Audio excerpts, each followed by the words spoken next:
Chosen one. The fact that you are still here, that you have not scrolled, that something in you said wait, is not a small thing, because I need you to understand something before I say anything else tonight. The enemy does not work overtime on people who are not close to something. He does not spend resources silencing voices that were never going to be heard. He does not send a crowd to tell someone to be quiet, unless that someone was about to say something that would change everything. The fact that you have been told in one way or another, by one voice or another, to quiet down, to stop asking, to accept the condition, to be realistic, to stop bothering heaven with the same request, is not evidence that you are wrong. It is evidence that you are close. And tonight, Jesus stopped. He stopped for you.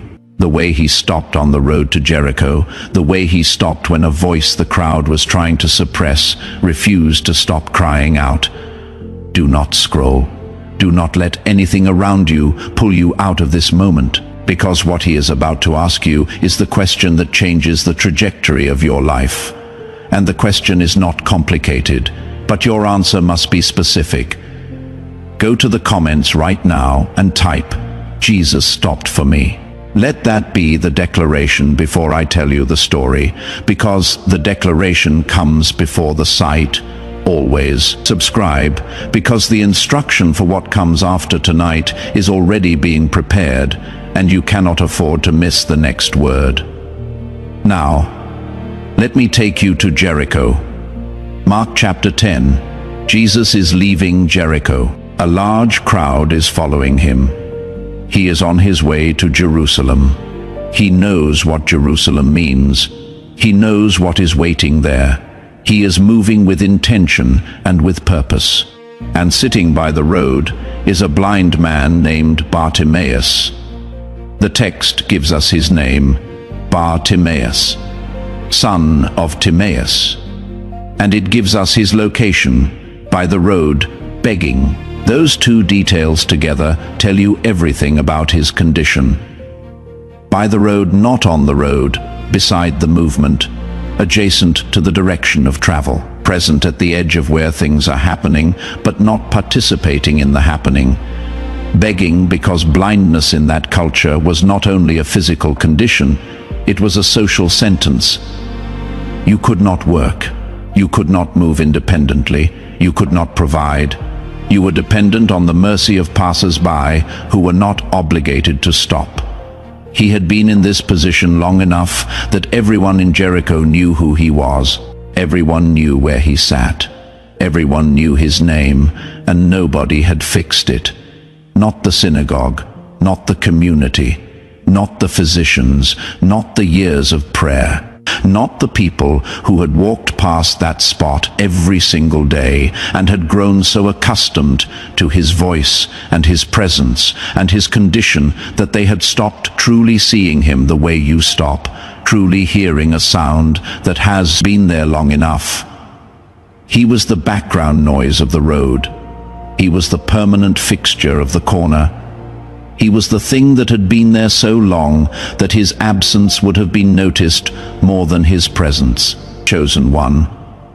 I need to stop here, because I am speaking to someone tonight who has become the background noise in their own story, who has been beside the road long enough that the people closest to them have stopped truly seeing the condition because they have grown accustomed to it, who has been praying the same prayer for long enough that even the prayer has started to feel like background noise, familiar, present, unremarkable, who has a name, a specific identity attached to a specific condition, the way Bartimaeus had an identity attached to blindness and to begging, and who has watched people move past, watched movement happen nearby, watched others walk in the direction of breakthrough while sitting at the edge of the road and waiting for something to change.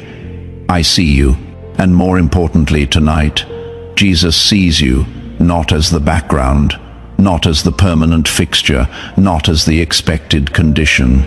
He sees you the way he saw Bartimaeus, as the specific person he was going to stop for on the road out of Jericho. Now let me tell you what Bartimaeus did when he heard that Jesus of Nazareth was passing by. He cried out. He said, "Jesus, Son of David, have mercy on me." And the crowd rebuked him, told him to be quiet, not gently, not as a suggestion, rebuked. The crowd told a blind beggar who had been sitting by the road his entire life in the condition that everyone had accepted as permanent to stop making noise. And here is the detail that I need you to hear as if it is being spoken directly into your spirit tonight. He cried out all the more. He cried out all the more. Not. He accepted the correction and quieted down. Not. He considered that perhaps the crowd was right. Not. He felt embarrassed by the rebuke and decided that discretion was the better part of valor. He cried out all the more. "Jesus, Son of David, have mercy on me," louder, more insistent, more determined, more willing to be seen as disruptive, as inappropriate, as excessive, more chosen one. This is the word for tonight. The crowd that is telling you to be quiet, the voices, internal and external, that are saying, "You have asked for this too many times, you are being unrealistic, you need to accept where you are embarrassing yourself, you are making too much noise about something that is not going to change." That crowd is not the signal to stop. That crowd is the signal that Jesus is passing, because the crowd does not rebuke voices that are not threatening to interrupt something. The crowd rebuked Bartimaeus specifically because his voice had the potential to stop the movement. And the crowd did not want the movement stopped. They had somewhere to be. They were following Jesus to Jerusalem. They had plans that required the pace to be maintained, and a blind beggar crying out by the road was a disruption to their pace. So they rebuked him, and he cried out all the more. And Jesus stopped. The very thing the crowd was trying to prevent, the interruption of the movement, happened because the beggar refused to be quiet. Not because he was louder than the crowd, because he was willing to be. There is a difference. The crowd was not trying to be quiet. The crowd was moving and talking and pressing around Jesus in 100 different conversations. The crowd was not louder than Bartimaeus. The crowd was more socially authorized. They had a right to speak. He was a beggar. They had position. He had a cloak and a corner. And he cried out anyway. And Jesus stopped. Do not skip what comes next. This is the part the enemy does not want you to hear. Jesus stopped and said, "Call him." And they called the blind man, saying, "Take heart. Get up. He is calling you." The same crowd, the same voices that had been rebuking him, were now the voices carrying the summons. Take heart. Get up. He is calling you. The crowd that had tried to silence the reach became the instruments of the calling. Because Jesus stopped.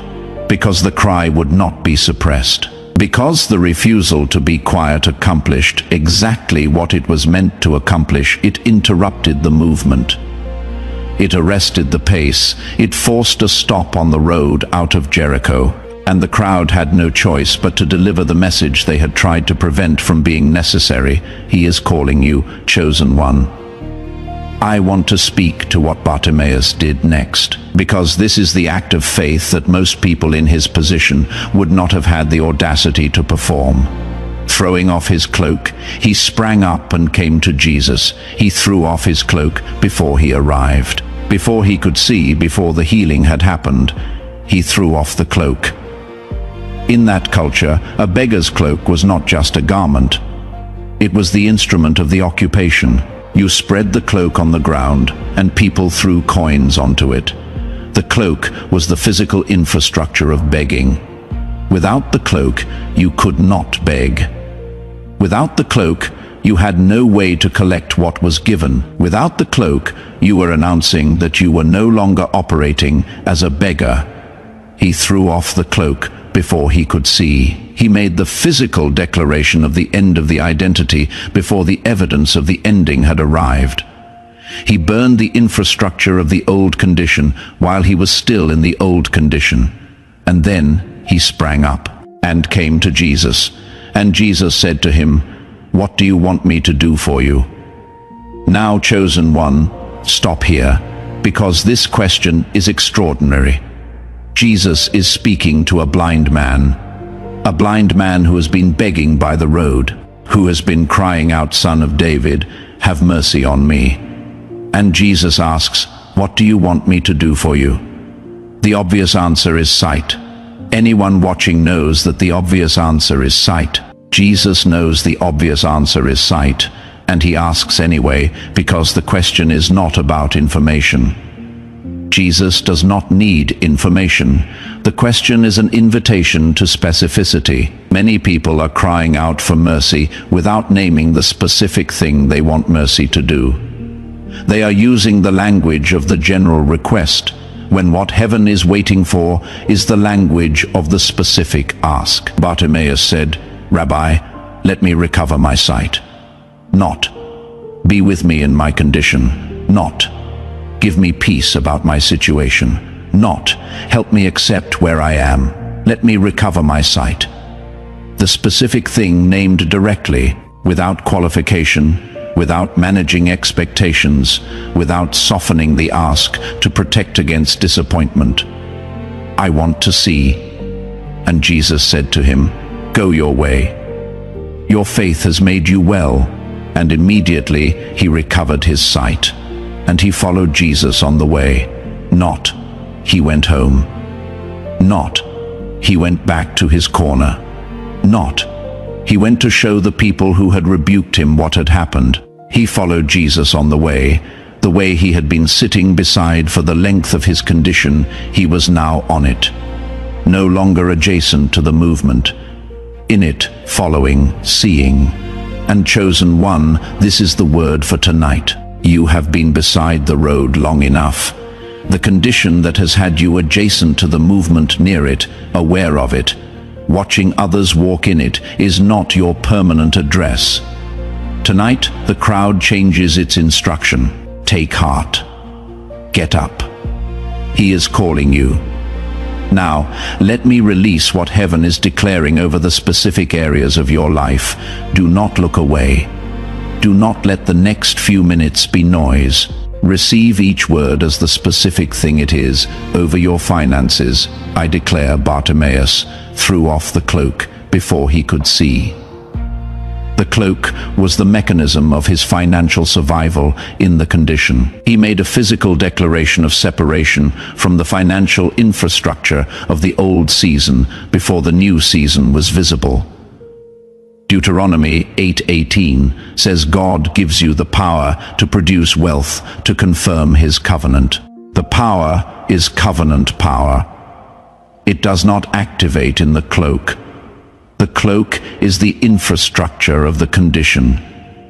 And in the next 21 days, you will be presented with a specific opportunity to throw off the cloak, to make a physical declaration of separation from the financial infrastructure of the old position before the new provision is fully visible. Not reckless, not impulsive. The specific act that announces, I am no longer operating as the beggar by the road. When that moment comes, spring up. The provision that follows the thrown cloak does not look like what the cloak was collecting. It looks like what a man who can see can now access. Over your calling, I declare, he followed Jesus on the way. Not, he went to figure out what to do with his sight. Not, he went to make plans for what came next. Not, he went to consult with people about his new options. He followed Jesus on the way. The sight was not the end of the story. The sight was the beginning of the movement. He went from being adjacent to the way to being on it. Chosen one, the calling that has been sitting beside the road present, at the edge of what is moving. Aware of the movement, able to hear the crowd but not able to be in it. The sight that is being restored in this season is not so you can assess your options from a new vantage point. It is so you can follow. The way is already in motion. The movement is already happening. What has been restored to you is the capacity to be in it rather than beside it. Isaiah 43:19 says, "Behold, I am doing a new thing. Now it springs forth. Do you not perceive it?" The new thing is already springing forth. The question is whether you can perceive it. And the answer to that question changes tonight. Over your health, I declare immediately the same word as the woman with the issue of blood, the same word as the lepers, the same word at the moment of reach in every text where healing happens in the presence of specific faith. Immediately he recovered his sight. Exodus 15:26 says, "I am the Lord who heals you," not the Lord who heals in proportion to the length of the condition, not the Lord who heals gradually over time proportional to the suffering. I am the Lord who heals, present tense, active. Now, the condition that has been part of the identity, the way blindness was part of Bartimaeus' identity, is not the final definition. In this season, the body and the mind will begin to respond to the same command that was given on the road to Jericho. Go your way. Your faith has made you well. The faith that throws the cloak before the sight arrives, that is the faith that accelerates the response. Over the voices that said, "Be quiet," I declare, they told him to be quiet. He cried out all the more, and Jesus stopped. That sequence is a spiritual law. The rebuke of the cry is not evidence that the cry was wrong. It is evidence that the cry was working. You do not rebuke someone who is not making impact. You rebuke someone who is threatening to stop what you are trying to keep moving. The crowd was not wrong about what the cry would do. The cry would stop the movement. They were wrong about whether it should be stopped. Chosen one. The specific voice that has been telling you to stop asking, to stop expecting, to stop making noise about this particular thing, hear this. That voice is not warning you about failure. That voice is panicking about proximity because you are about to stop something that has been moving without stopping for you. And the crowd never has permission to determine whether Jesus stops. Only the cry has that power. So cry out all the more, and over your identity I declare, he threw off the cloak. Not someone else threw it, not Jesus told him to throw it, not the crowd removed it. He threw it. The act of releasing the identity of the condition was his act done by him before the evidence, before the sight, before anyone confirmed that the cloak would no longer be needed. He threw it because he had already heard, "He is calling you." And the calling was enough to make the cloak unnecessary before the sight arrived. Chosen one, I want to speak to the specific cloak, not the general condition. The specific infrastructure of the identity you have been operating in that was built to survive the condition rather than to thrive in the calling. The way of being that made sense when you were beside the road but will not fit on the road. The survival mechanism that kept you alive in the adjacent position but will limit you if you carry it into the following. The cloak is not your enemy. It served you. It kept you alive. It was the right thing for the wrong season. But the season is ending, and the cloak will not cross with you. Throw it before the sight, at the sound of the calling, and spring up. I want to pause here and say something with the honesty of a man who told the whole truth in fear and trembling, because this word tonight, Bartimaeus, cried out all the more. The crowd became the instrument of the summons, the cloak thrown before the sight. The specific ask answered immediately required someone to press through every easier thing that could have been said and reach the specific word that was for the specific person watching from their corner by the road tonight. And keeping this platform alive, making it available to the next Bartimaeus, who has been told to be quiet one too many times and needs to hear, that is your signal to cry louder that requires resources. YouTube has a feature called Super Thanks. It is the small button below this video. Here is what it is. It is the cloak thrown by someone who can already see, not the person still waiting for sight. The person who received the word tonight, who heard he is calling you in the place where the rebuke has been loudest, and wants the cry to reach the next person sitting at the next corner who has been told to be quiet. Not a payment, not a seed faith transaction. Not required. The voluntary act of someone who understood what it felt like to be rebuked by the crowd and found a word that said, "Cry out all the more small voluntary." Given the way Bartimaeus sprang up without hesitation, without asking what came next first, in the direction of the call. And if this is not your season, if the condition is still active and the resources reflect the corner by the road, "Your Jesus stopped for me" in the comments is the cry. It is the sound of the voice that will not be quiet. It is the all the more after the rebuke. And that cry does not require a cloak to work. It requires a throat. Cry out. Heaven hears the voice that the crowd tried to suppress. Now hear the warning. Do not skip this. The crowd changed. Before he was healed, they rebuked him. After Jesus stopped and called him, they said, "Take heart, get up, he is calling you." The same crowd and chosen one. Here is the danger in the 72 hours after tonight.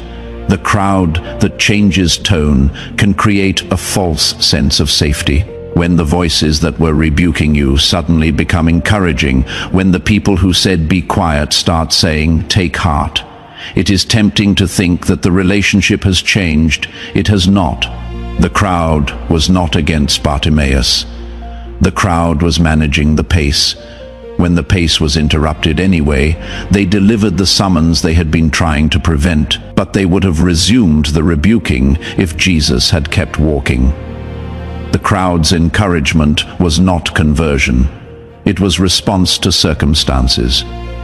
In the 72 hours after tonight, people in your crowd will notice the shift, the favor that becomes visible, the momentum that was not there before. And some of them will say, "Take heart," and it will feel like vindication. And you will want to stop and receive the vindication from the crowd that was rebuking. Do not stop at the crowd's new response.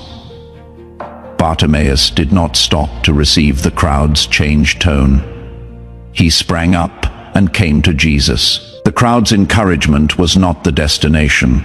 It was the middle of the road to the destination. Spring up and keep moving toward the one who stopped, not toward the crowd's changed assessment of you. Archangel Michael stands guard over the spring.